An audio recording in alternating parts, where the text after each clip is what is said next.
if Donald Trump or Elon Musk decided that an agency and its operations was unnecessary, under your bill, they could just eliminate it. Is that correct? Yes, it requires a vote of Congress. Yeah, it requires Congress to vote on it. Mr. Chairman, as I read it, your bill is giving the congressional authority to the executive to do it without Congress. No, that's not true. Can you You're misinterpreting the bill. Can you please point us to the language in the bill that retains Congress's authority?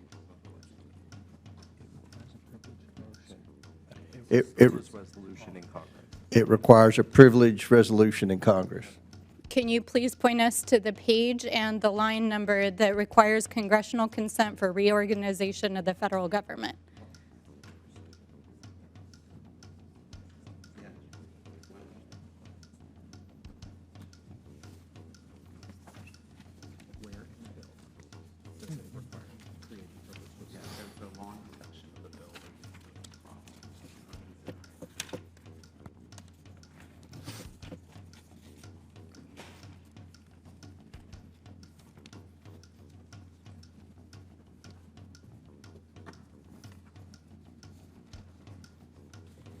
Sections 908 and 909. In sections 908 and 909 Of Title 5, of Title 5. which this bill amends.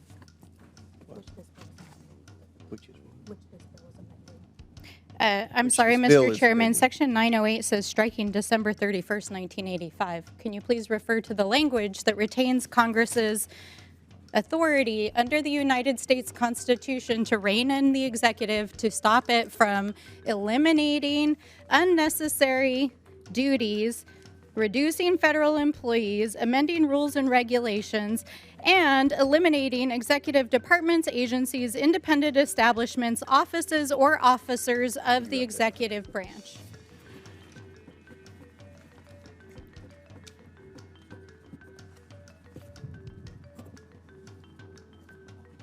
If my colleague would yield. Just let me answer that question. This bill amends Title 5, Section 908 and 909. Which retains congressional authority. Again, Mr. Chairman, can you please point us to the place in your bill where it retains Congress's constitutional authority to rein in the executive branch? Just reading how Congress. She's intentional in the secret. You're intentionally misrepresenting the bill. Mr. Chairman, I'm reading the bill, and No. I'm asking you as the Read the bill. sponsor to point to us where your bill, which you are trying to pass through this committee today, retains the authority of Congress. It changes the date to 2026. It amends the date. Mr. Chairman, I'm just going to read from your bill. I've got 40 seconds here.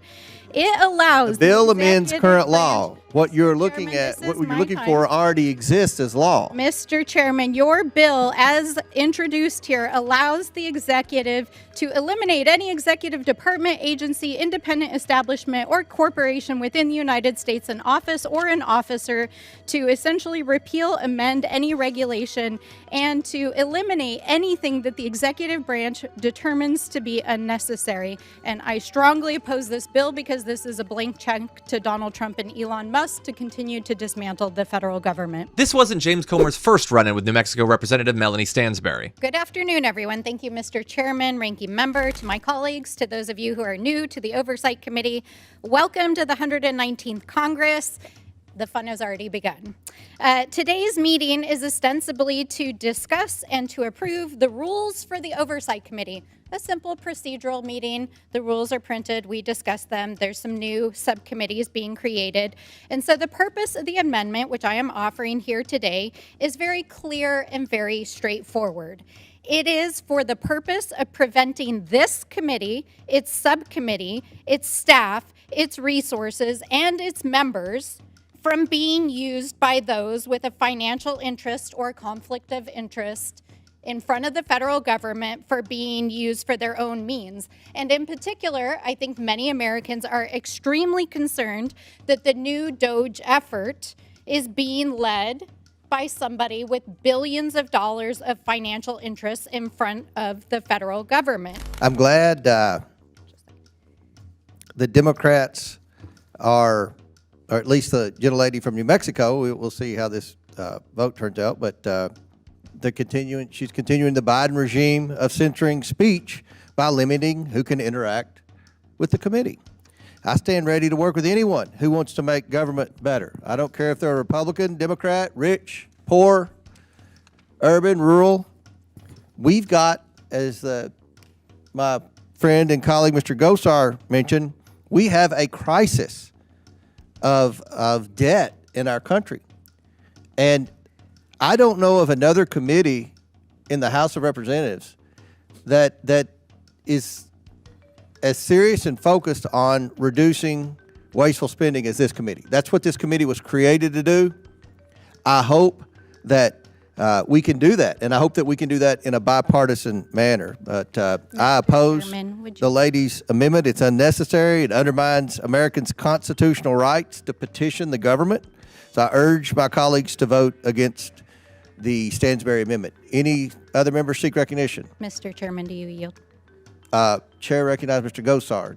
You know, I find this very interesting. You know, we've got a conflict of interest everywhere. You know, you look at the wealth of some individuals, and I'm not picking out one side or another. You know, whether it be people working for us, people on this committee, all the way across the board have a financial interest. So are we even capable of doing this?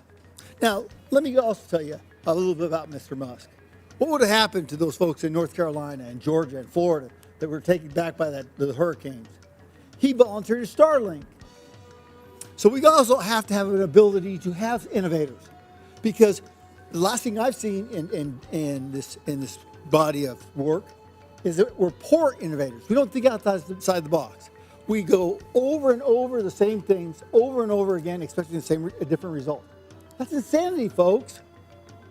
I hope that he picks on, and I'm not on the committee, but I hope that he picks on his own platform that we saw. They admitted to being censored by this previous administration, the Biden administration, forced to do that. So let's not talk about, you know, high and mighty about being one side or another. How about what we do is allow this man to do this and then take a look. This is a common sense good government amendment. The entire purpose of this amendment is to bring standard ethics language into the committee process to make sure that anybody who is interacting with this committee does not use it or its resources for personal profit. It's basic ethics language. It does not infringe on speech. It does not prevent someone from appearing or advising the committee on general issues or classes of issues which are permissible under the rules and the ethics of the House of Representatives. But it would prevent someone from using the committee and federal resources for personal financial gain. And I want to read the text in the amendment that is really clear about this. It says that folks shall not advise the committee or its members in a paid or unpaid capacity or otherwise interact with the committee or subcommittee on any matter that would benefit the person financially or constitute a conflict of interest. This is not a violation of the Constitution or of free speech. Using federal resources to benefit your own financial interests is not protected speech. Unless, I was trying to figure out while we were on break what my colleagues are referring to. Maybe they're referring to the Citizens United case. Maybe they're referring to protecting the speech of campaign donations. Maybe they're referring to protecting the $250 million in donations that Elon Musk made to Donald Trump in his campaign, and that has given him access not only to the inner circle of Donald Trump's administration, but it's going to land him in office in the White House and pretty much unfettered access to this committee and its resources. So this amendment is designed to make sure he can come here, he can come testify, he can talk about issues that are general issues, but he cannot use this committee as a personal piggy bank to put forward an agenda that would personally profit him or others against the public interest. That is what this amendment is about. That is what we're trying to do, is to make sure that people do not use this committee for personal and private gains. Now, I'm dismayed that in the first organizing committee of this Congress, we can't even agree on the most basic ethical standards for how this committee is going to conduct itself. Language that appears in almost every single government agency, federal, state, local, tribal, also in the private sector. This is about protecting the public interest. This is about making sure that the goals that are supposedly laid out in this rule change that creates these two new subcommittees is really about achieving government efficiency and improvements. And it's about making sure that billionaires who buy their way into the inner circle of Donald Trump do not use this committee and its resources for their own financial gain. And with that, I yield back. Gentlelady yields back to recognize Ms. Green from Georgia.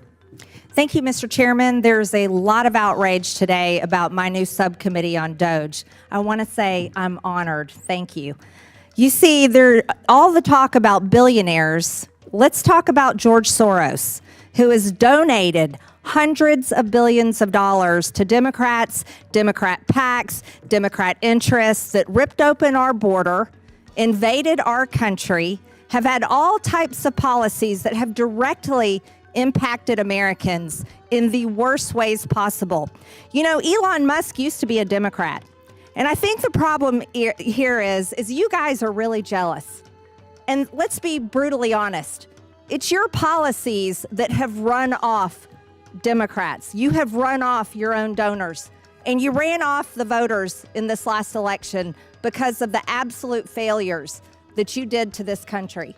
So let's be really clear in what you're trying to do. You're attacking Elon Musk because you're really jealous. Whether James Comer even read the Big Beautiful Bill or not is largely irrelevant at this point. As humiliating as it is to be the chairman of the Oversight Committee acting like a kid being asked to give a book report on something they never even opened, lawmakers aren't technically required to read the bills that they vote on. They never have. But it does go to show how little these people care about the impact their actions and their blind loyalty to Trump will have on America.